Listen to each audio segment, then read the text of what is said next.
Man in black एक खुफिया agency है जो पृथ्वी को अंतरिक्ष से आने वाले बुरे प्राणियों से बचाती है। ये एजेंसी दुनिया में इतने खुफिया तरीके से काम करती है कि इसके बारे में किसी को भी नहीं पता है। इस एजेंसी के लोग पृथ्वी के लोगों को बचाने के लिए लगातार काम कर रहे हैं, पर ये बात किसी को भी पता नहीं चलती क्योंकि मैन इन ब्लैक यानी MIB अपने एक डिवाइस की मदद से लोगों की याददाश्त मिटा देते हैं। पर 1996 में जब एक छोटा एलियन MIB से बचने के लिए घर में छुपता है तो उस घर की छोटी बच्ची मोली एलियन को MIB के एजेंट से छुपा लेती है। उसके माँ बाप MIB के एजेंट से झूठ बोल देते हैं कि उनके घर में और कोई नहीं है। एजेंट अपने उसी डिवाइस की मदद से उस बच्ची के माँ बाप की याददाश्त मिटा देते हैं, पर वो मोली की याददाश्त नहीं मिटाते और मोली को MIB के बारे में पता चल जाता है। मोली उस छोटे एलियन को अपना दोस्त बना लेती है और वो जाते जाते उसे काबला नेक्सोलिन बोलकर चला जाता है। सालों बीत जाते हैं, मोली बड़ी हो जाती है, साथ ही बहुत इंटेलिजेंट भी।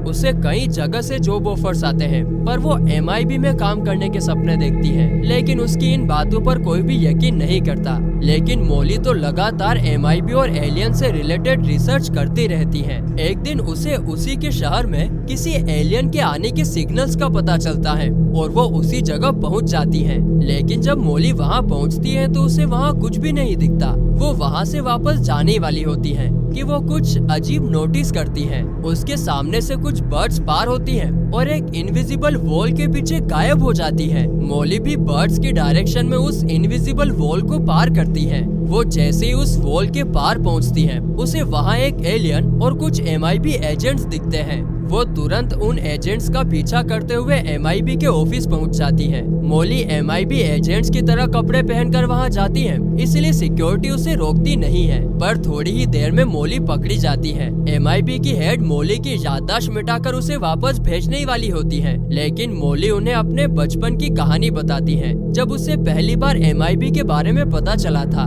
मोली उन्हें अपने MIB ज्वाइन करने की इच्छा जताती है और फिर मोली अपनी बातों से MIB हेड को कन्विंस करने में कामयाब हो जाती है। उसे MIB में एंट्री मिल जाती है और उसकी ट्रेनिंग शुरू हो जाती है। मोली को ट्रेनिंग के लिए न्यूयॉर्क भेजा जाता है। न्यूयॉर्क जाने के लिए मोली एक ट्रेन पर बैठती है जिस पर एलियंस होते हैं और बस कुछ ही मिनटों में वो ट्रेन एक हाईटेक ट्रेन में बदलकर उसे न्यूयॉर्क के MIB ऑफिस पहुंचा देती है। मोली को वहां एजेंट M नाम दिया जाता है। वो वहां के सीनियर एजेंट हाई टी से मिलती है जो उसे एक यूनिक कंपास गिफ्ट करते हैं। मोली को वहां धीरे धीरे एजेंट बनने के लिए ट्रेन किया जा रहा था। वहीं दूसरी तरफ पृथ्वी पर दो खतरनाक ट्विन्स एलियन इंसानी रूप लेकर आ चुके थे। वो पृथ्वी पर वंगस नाम के एक एलियन को मारने आए थे। वो इतने खतरनाक हैं कि अपना टारगेट हासिल करने के लिए ट्विन्स एलियंस ने मराकिस नाम की एक जगह पर कुछ एलियंस के लोगों को मार डाला है।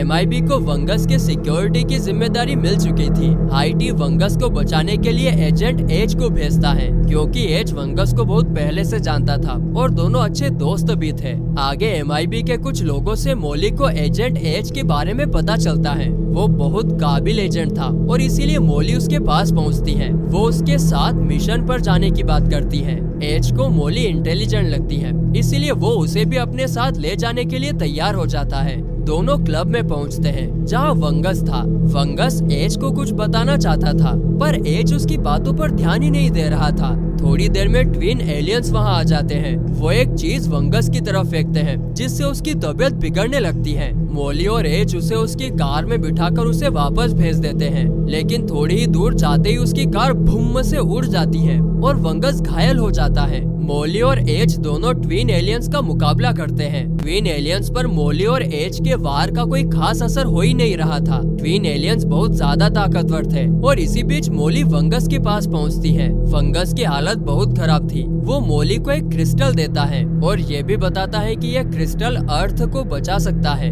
वो ये क्रिस्टल एज को देना चाहता था पर उसे एज कुछ बदला हुआ सा लग रहा था और इसीलिए वो मोली को ये क्रिस्टल दे रहा है। क्रिस्टल देते ही वंगस मर जाता है। इधर ट्विन एलियन से मुकाबला करने के लिए तब तक MIB की टीम पहुंच जाती है और ट्विन एलियंस गायब हो जाते हैं।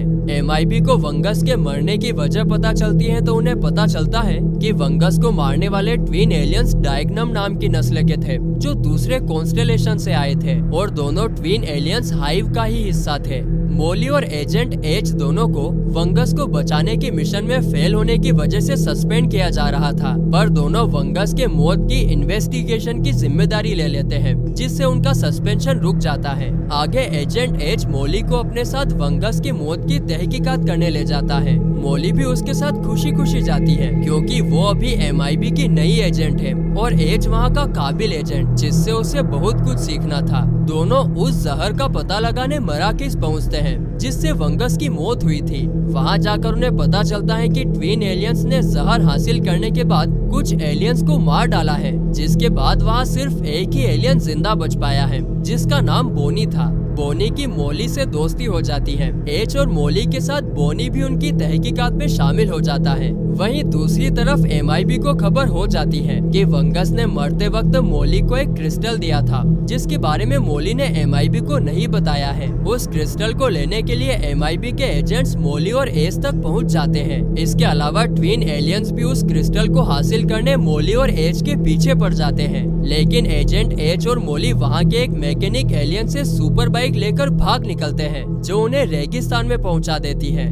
वीरान रेगिस्तान में पहुंचने के बाद मोली नोटिस करती है कि वंगस का दिया हुआ क्रिस्टल अपने आप हिल रहा है। मोली जैसे ही उसे हाथ में लेती है तो वो एक वेपन में बदल जाता है। ध्यान से देखने पर मोली इस नतीजे पर पहुंचती है कि उस वेपन के अंदर एक स्टार को कंप्रेस करके रखा गया है। वहाँ रेगिस्तान में दूर दूर तक कोई नहीं था, इसलिए मोली और एच उस वेपन की कैपेसिटी लो करके उसे टेस्ट करते हैं। मोली जैसे ही वेपन को स्टार्ट करती है, बहुत जोरदार धमाका होता है, जिससे वहाँ बहुत दूर तक रेगिस्तान में गड्ढे हो जाते हैं। दोनों समझ जाते हैं कि वो क्रिस्टल में इतनी कैपेसिटी है जिससे पूरी दुनिया तबाह हो सकती है। एजेंट एच वापस जाने के लिए उस सुपर बाइक को दोबारा से ठीक करने में लग जाता है। तभी अचानक पानी की बोतल से एक एलियन निकलता है।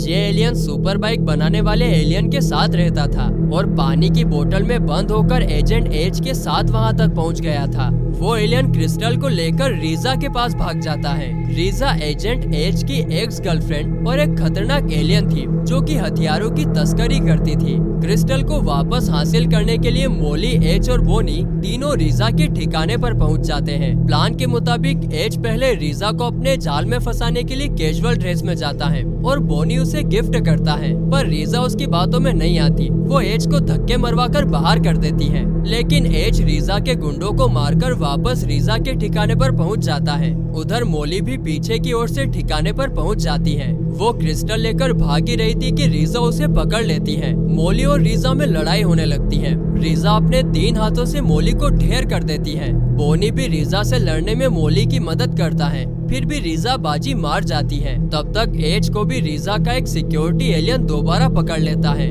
रीजा अपने सिक्योरिटी एलियन को मोली, एच और बोनी तीनों को मारने का आदेश दे देती है। सिक्योरिटी एलियन एच को मारने वाला होता है कि एच उस एलियन का नाम लेकर उसे रोकने की कोशिश करता है।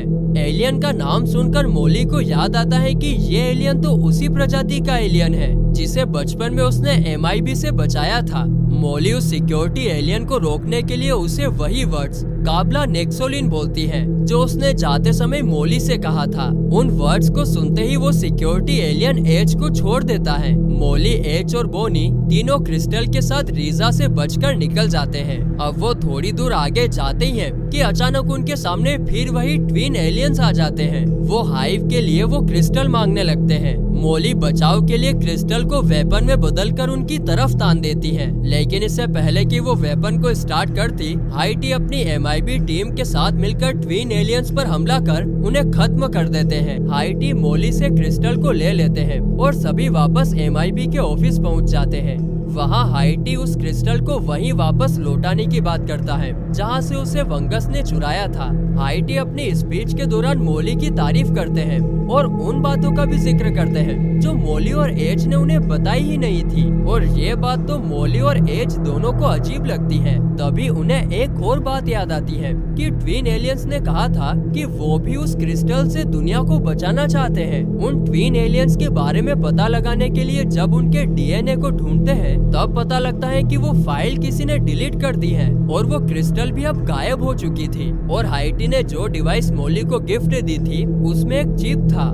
अब इससे मोली और एज को ये समझ आ जाता है कि हाइटी उन पर नजर रख रहे थे। उनके आसपास जो भी हो रहा था उसमें हाइटी का ही हाथ है। एजेंट सी को भी यही लगता था कि हाइटी एमआईबी को धोखा दे रहे हैं। ये बात पता लगने के बाद मोली और एज बोनी के साथ हाइटी को रोकने के लिए पेरिस पहुंच जाते हैं क्योंकि वो पावरफुल क्रिस्टल अब हाइटी के पास था। एज को तो यकीन ही नहीं हो रहा था क्योंकि 3 साल पहले ही उसने और हाइटी ने दोनों ने मिलकर दुनिया को हाइव से बचाया था और अब अचानक से हाइटी गद्दार कैसे बन गया। तभी मोली एज से पूछती है कि उसने और हाइटी ने हाइव को कैसे हराया था, लेकिन एज इस बात का जवाब ही नहीं दे पाता। वो याद करने की कोशिश करता है पर उसे कुछ याद ही नहीं आता। एज और मोली को समझ आ जाता है कि हाइव को हराया नहीं गया था बल्कि उसने हाइटी को अपने कब्जे में ले लिया और एज की याददाश्त मिटा दी थी और इसी से उसे लगता था कि उसने हाइव को हरा दिया है। असल में अब हाइव ने हाइटी पर काबू कर लिया है और वो बस क्रिस्टल हासिल कर पूरी दुनिया को खत्म करना चाहता है।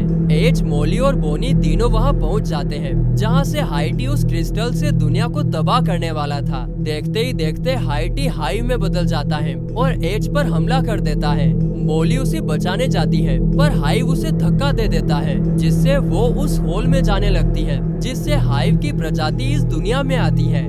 मोली उस होल के अंदर की ओर जाती जा रही थी जहाँ से वापस आना बहुत मुश्किल था पर तभी अचानक से बोनी आकर मोली को होल से बचा लेता है। एज को पता था कि हाइव के अंदर अभी भी हाइटी कहीं ना कहीं जिंदा है और इसीलिए वो अपनी बातों से कुछ सेकंड के लिए हाइटी को जिंदा कर देता है और उससे वो क्रिस्टल लेकर मोली को दे देता है। मोली तुरंत क्रिस्टल को वेपन में बदलकर हाइव पर हमला कर देती है और हाइव हमेशा के लिए खत्म हो जाता है।